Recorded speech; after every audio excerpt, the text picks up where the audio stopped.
tout le monde.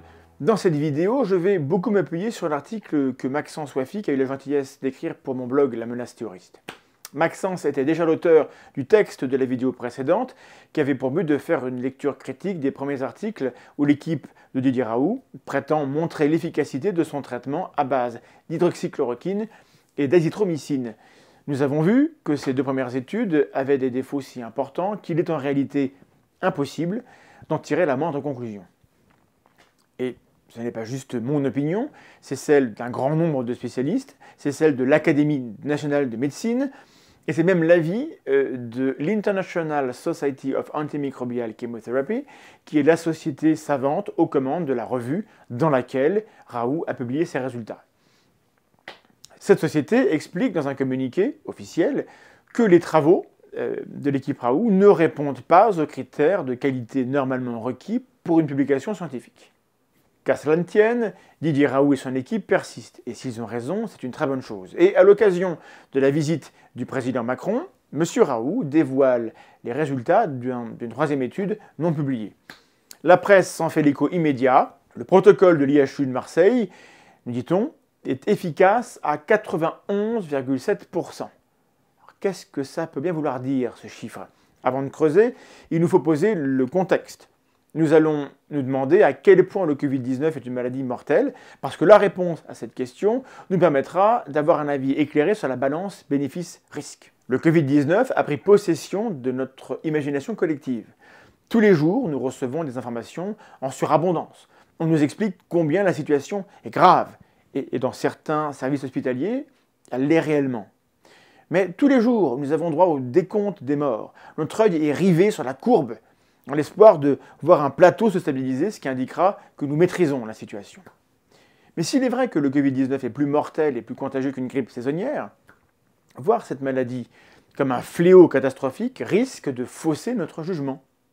Si nous surestimons la gravité de la maladie, on pourrait être tenté d'accepter ou même de promouvoir des interventions au bénéfice maigre ou au risque disproportionné.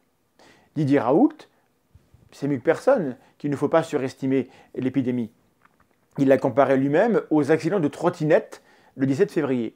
Il continue d'ailleurs, dans une vidéo datant du 14 avril, d'affirmer qu'elle ne changera pas réellement les chiffres de la mortalité en France. En d'autres termes, le Covid-19 ne menace pas de tuer tout le monde, ni même 50, 20 ou 10% de la population. Balance, bénéfice-risque et usage compassionnel. On parle d'usage compassionnel pour se référer à l'emploi d'un médicament non approuvé dans des cas où la survie du patient est de toute façon mise à mal à court terme. Popularisée grâce au militantisme d'ACT UP dans la lutte contre le sida, et surtout utilisée en oncologie actuellement, elle a tout son sens dans ces contextes. Lorsqu'on sait que le patient n'en a que pour quelques semaines, et que tout ce qu'on a essayé a échoué, il devient licite, si le patient est d'accord évidemment, de tester des médicaments dont on ne connaît pas encore l'efficacité ni la sûreté réelle. Après tout, que reste-t-il à perdre? Le Covid-19, contrairement à la perception que l'on peut en avoir, n'est ni un cancer ni le sida. La majorité des patients ont des formes légères, sont asymptomatiques, et il serait totalement aberrant de donner un protocole expérimental à des patients asymptomatiques ou présentant un simple rhume ou un léger état grippal. Le protocole marseillais, d'après ses concepteurs, devrait être donné le plus tôt possible pour éviter la survenue de complications. Si l'intention est parfaitement louable, il faudrait, avant de valider une telle intervention, s'assurer qu'on peut effectivement en attendre un bénéfice.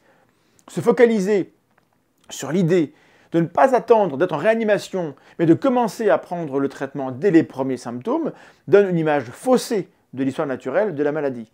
Comme si, sans traitement, l'évolution vers les soins intensifs était la possibilité la plus probable. Ce n'est pas vrai. Tout le monde le sait, et Didier Raoult ne dira pas le contraire. Or, il faut en revenir à la balance bénéfice-risque. Est-il licite de donner une combinaison de médicaments connus pour provoquer des arrêts cardiaques lorsqu'ils sont utilisés ensemble pour traiter une maladie bénigne? Qui veut courir le risque de perdre plus de vies qu'il n'en sauve? La mortalité réelle du Covid-19. Déterminer le vrai taux de létalité d'une pandémie est impossible en pleine pandémie. En effet, on ne connaît pas avec certitude le nombre réel de patients décédés et encore moins le nombre réel de patients atteints. Le mieux que l'on puisse faire, ce sont des estimations. Pour commencer, il faut distinguer le Case Fatality Ratio, qu'on pourrait traduire par le taux de létalité par cas, et l'Infection Fatality Ratio, que l'on pourrait traduire par le taux de létalité par infection. Le taux de létalité par cas correspond au pourcentage d'individus avec des symptômes ou une maladie diagnostiquée qui vont finir par mourir de la maladie. Dans les pays comme la France ou la Belgique, ce nombre est grandement surestimé car faute de réactifs, ce sont les cas les plus sévères qui bénéficient généralement d'un diagnostic. Le taux de létalité par infection correspond au pourcentage de tous les individus infectés qui vont mourir de la maladie. Quand on parle de tous les individus infectés, on parle donc également des gens qui sont asymptomatiques et des gens qui ne sont pas dépistés. Partout où on ne fait pas un dépistage de masse, seules les personnes hospitalisées sont testées. On ne comptabilise que les cas les plus graves, ceux qui ont le plus de risques de décéder. On obtient un taux de létalité élevé. Pour dire les choses simplement, si on pense qu'il n'y a que 100 malades et que 20 meurent, le taux de mortalité est plus élevé que si on avait connaissance de l'existence de 1000 personnes infectées mais sans symptômes graves. Et alors, que disent les données les plus fiables? Une récente étude du Lancet a utilisé les données disponibles en Chine et dans 37 autres pays. Les auteurs ont calculé une estimation de ces deux taux, qui varient en fonction de l'âge.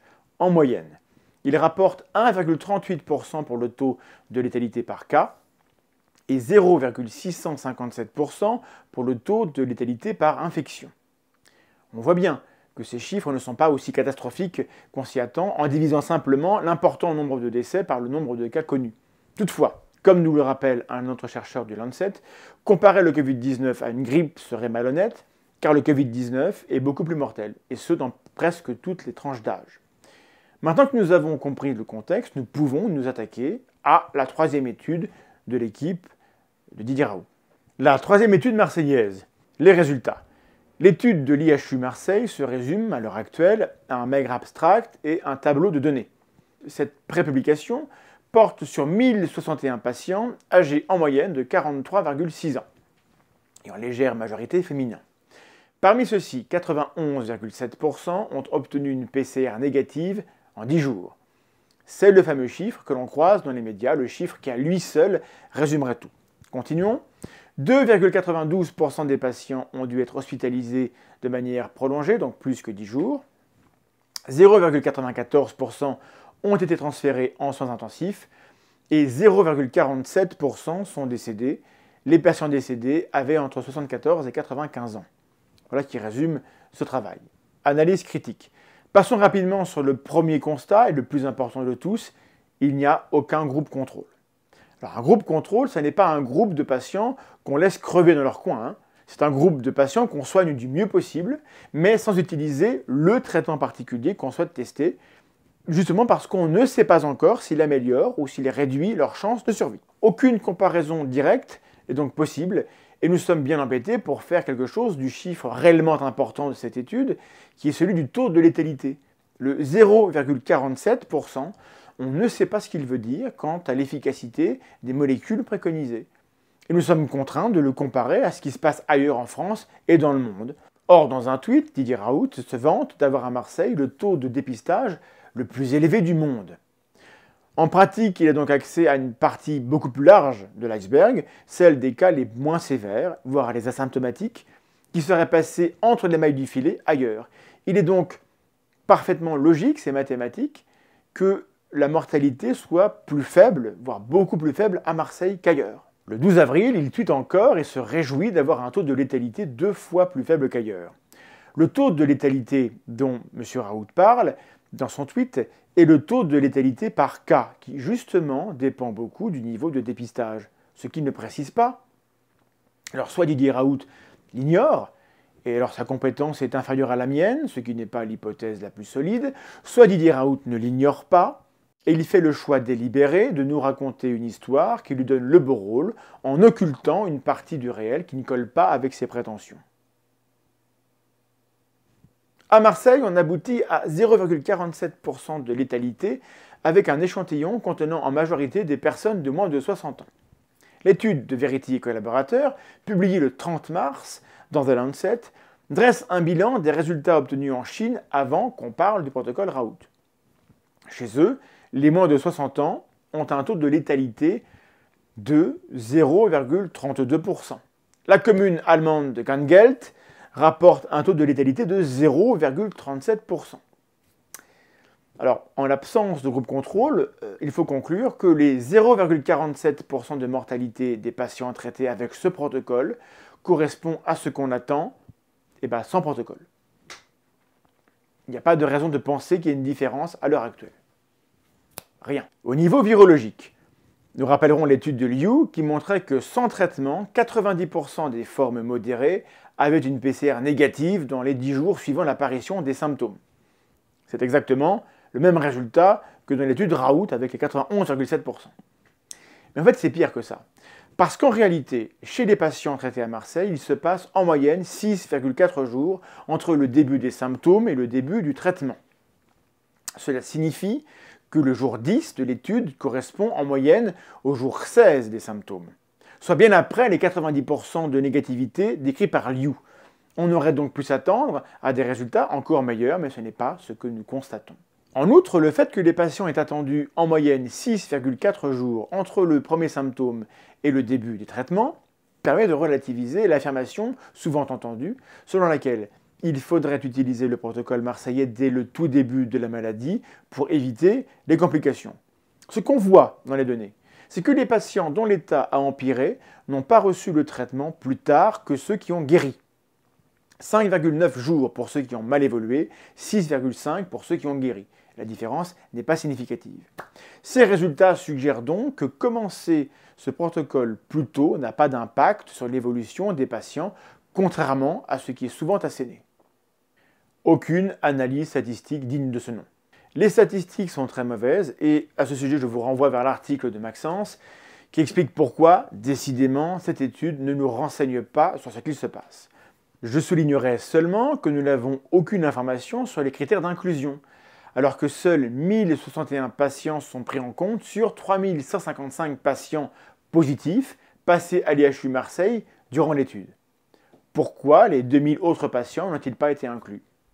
C'est une information qu'on devrait avoir à ce stade, puisque les critères d'inclusion sont normalement définis avant l'étude. Conclusion. La conclusion est simple et affligeante. Cette étude n'apporte rien de plus par rapport aux précédentes. L'intérêt d'avoir des données sur autant de patients, ce qui est très bien, est entaché par l'absence de groupe contrôle et d'une réelle analyse statistique des données pour déterminer les facteurs de mauvaise évolution clinique. Rien dans les données publiées jusqu'à présent par l'équipe marseillaise n'autorise à affirmer que le traitement permet d'éviter des complications ou qu'il raccourcit la durée de contagiosité. Les effets néfastes du traitement, par contre, sont avérés, et un certain nombre d'hôpitaux ont dû interrompre le traitement qui mettait en danger certains patients. En Suède, on a décidé de ne plus utiliser ce protocole après l'avoir testé. En attendant des éléments probants, que faut-il penser de ceux qui voudraient prescrire un médicament aux bénéfices inconnus, mais au risque bien établi, à des patients qui guériraient spontanément dans l'écrasante majorité des cas? Didier Raoult a commencé à faire la promotion de son protocole en disant qu'il prenait exemple sur les Chinois. Si on regarde les travaux chinois en question, il s'agit d'une étude in vitro et d'un communiqué, donc une lettre envoyée par un chercheur à un journal, dans laquelle il estime que la chloroquine est un bon candidat apparent. Pour mémoire, je rappelle que la chloroquine a été testée contre le sida et contre le chikungunya dans le passé avec des résultats positifs in vitro, mais pas du tout in vivo. Administrée aux malades, cette molécule aggravait leur état. Elle faisait plus de mal que de bien. Et parce que cela s'est déjà produit dans le passé à plusieurs reprises, on ne doit jamais négliger l'hypothèse qu'ici aussi, ces substances puissent être plus nocives que bénéfiques. C'est possible. La situation est trop urgente pour qu'on perde du temps.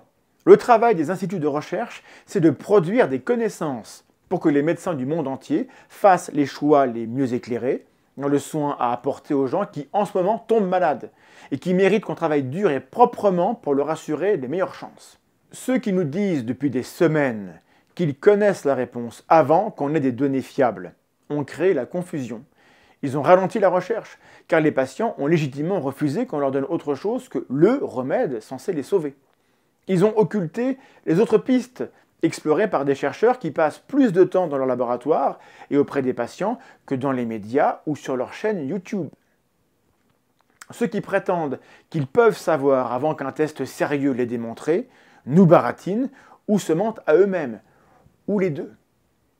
Si vous pensez que le baratin a assez duré et qu'il faut voir ça avec un œil méthodique, analytique, rationnel pour obtenir des réponses fiables et aller vers des solutions solides, eh bien, s'il vous plaît, partagez cette vidéo autant que vous le pouvez. À bientôt.